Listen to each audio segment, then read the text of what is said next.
రొయ్యకు మీసం చంద్రబాబుకు మోసం పుట్టుకతో వచ్చిందని ఏపీ సీఎం వైఎస్ జగన్ విమర్శించారు. చంద్రబాబు బతుకంతా మోసాలు అబద్ధాలనని ఆరోపించారు. ఆయన పేరు చెబితే ఒక్క పథకమైనా గుర్తొస్తుందా అని ప్రశ్నించారు. ఎన్నికల ప్రచారంలో భాగంగా భీమవరంలో నిర్వహించిన మేమంతా సిద్ధం సభలో పాల్గొన్నారు. కార్లను మార్చినట్లుగా 4 ఏళ్లకోసారి భార్యలను మార్చే వ్యక్తి చంద్రబాబు దత్తపుత్రుడు అంటూ ఎద్దేవా చేశారు. చంద్రబాబుకు ఓటు వేస్తే పథకాలన్నీ ఆగిపోతాయని హెచ్చరించారు. నీ పేరు చెబితే పేదలకు గుర్తుకు వచ్చే స్కీమ్ ఏదైనా కూడా ఒక్కటంటే ఒక్కటైనా ఉందా అని చంద్రబాబు నాయుడు గారిని అడిగా.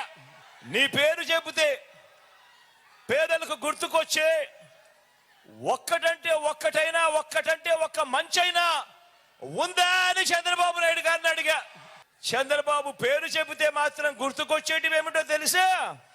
వెన్నుపోట్లు, మోసం, దగా, అబద్ధాలు, కుట్రలు. ఇవి మాత్రం చంద్రబాబు పేరు చెబితే ఎవరికైనా కూడా గుర్తుకొచ్చేటివి. దత్తపుత్ర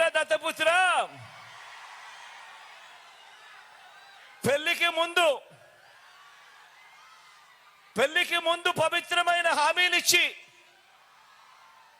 పిల్లలను పుట్టించి పెళ్లి కాగానే 4 ఏళ్లకొకసారి 5 ఏళ్లకొకసారి కార్లు మార్చేసినట్టుగా భార్యలను వదిలేసి ఇప్పుడు నియోజకవర్గాల్ని కూడా అలవోకగా వదిలేస్తా ఉన్నావు. ఏం మనిషివయ్యా నువ్వు అని చెప్పి ఆయనను అడిగా.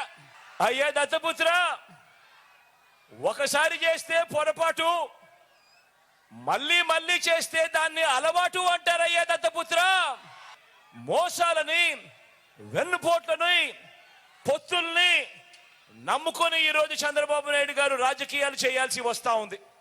కారణం 14 ఏళ్ళు ముఖ్యమంత్రిగా ఉన్నా కూడా ఆయన పేరు చెబితే ఏ పేదవాడికి కూడా ఆయన చేసిన మంచి ఒక్కటంటే ఒక్కటి కూడా గుర్తుకు రాదు. కాబట్టి ఈ పెద్ద మనిషి చంద్రబాబు నాయుడు గారు తన బ్రతుకంతా కూడా, తన జీవితం అంతా కూడా ఈ మాదిరిగా మోసాలు, అబద్ధాలు, కుట్రలు, వెన్నుపోట్లతో, పొత్తులతో రాజకీయాలు చేస్తా ఉన్నాడు.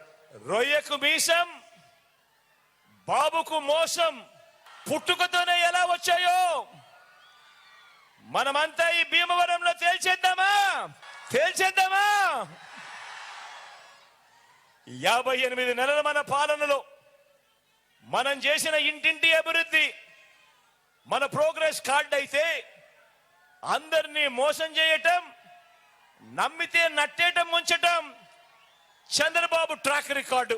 సింగపూర్ కట్టాడా? హైపర్ లూప్ తెచ్చాడా? బుల్లెట్ ట్రైన్ వచ్చిందా? మైక్రోసాఫ్ట్ ఏమైనా తీసుకొచ్చాడా? రాష్ట్రంలో ఏమైనా ఒలింపిక్స్ జరిగాయా?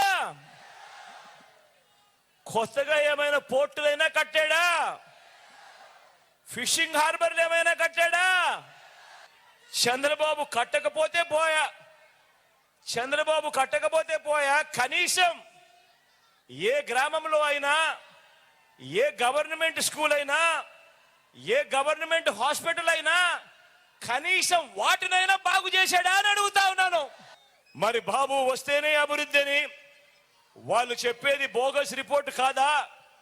జగన్ వస్తేనే ఇంకా అభివృద్ధి అనేది ప్రోగ్రెస్ రిపోర్ట్ కాదా అని అడుగుతా ఉన్నా. మాయ చేసి, మోసం చేసి, గ్రాఫిక్స్ చూపించి మభ్యపెట్టేవాడిని ఏమంటాం? మభ్యపెట్టేవాడిని చీటర్ అంటాం, మోసగాడంటాం, మాయలోడంటాం. కానీ మన కర్మ ఏమిటో కానీ మనం మాత్రం 5 సంవత్సరాల కిందటి వరకు ఆ మనిషిని మనం ముఖ్యమంత్రి అని కూడా అన్నాం. ఆలోచన చేయమని అడుగుతా ఉన్నా. ఈ చంద్రబాబు చరిత్రను ప్రతి ఒక్కరికి కూడా వివరించండి.